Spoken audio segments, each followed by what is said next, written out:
Hey guys, Effie here. Today I'm going to make this card using our Happiest of Peonies stamp set and our Delicate Polka Dots background stamp. Now, I used the same background stamp for the card that I posted yesterday, and I liked it so much that I used it again for today's project. Now, before I go into further detail, don't forget to subscribe to our YouTube channel because I update it on a weekly basis. So I started off by white heat embossing these delicate polka dots onto some black cardstock. Then I'm just going to white heat emboss this beautiful peony cluster from our Happiest of Peonies stamp set onto some watercolor paper with some white embossing powder. After I've embossed the image, I'm just going to spritz on some clean water onto the surface of my panel, and then I'm going to start doing some wet in wet watercoloring. Now this technique, the wet and wet technique, is a really great technique for getting a great blend. So I'm using Ken Oliver Colorverse for the peonies. I'll be using Cadmium red Colorverse.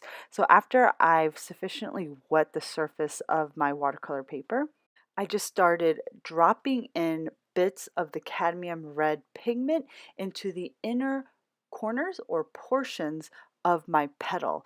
Now, the areas where I drop in that pigment is going to be the most concentrated or the darkest.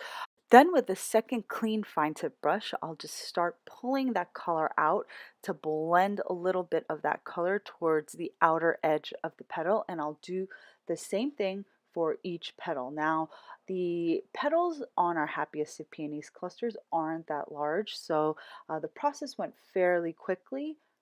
I applied the same technique for the second peony. And for the petals, I'm just using the one hue. I'm using the cadmium red colorverse. For the leaves, I'll use the lime green colorverse, and for the peony centers, I'll use Gamboge. All the supplies that I've used for this project will be listed in the YouTube description box below.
Once I finished painting my panel, I set it aside to dry completely, and then I took the coordinating die for our Happiest of Peonies cluster.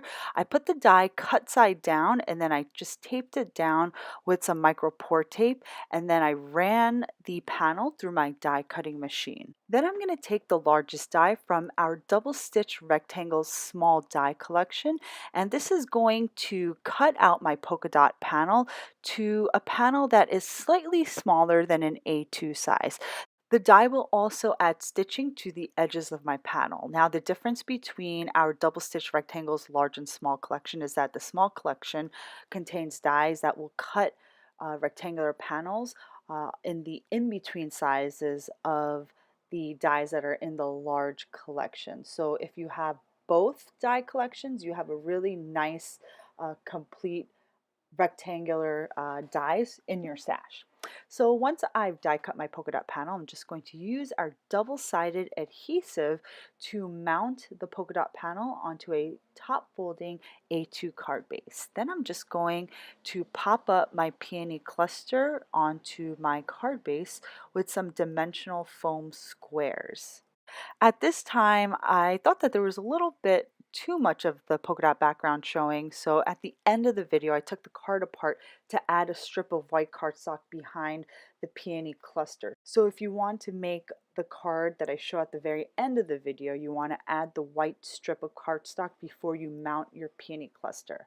So after I popped up the cluster, I stamped my sentiment onto some white cardstock using our Noir Dye Ink, and then I also adhered that onto some of our silver ribbed adhesive paper, and then I added a little bit of our silver holographic sequins to embellish the card. And here you can see me just add that white strip and remount the sentiment panel. And now my card is complete. I hope you all enjoyed today's project and video.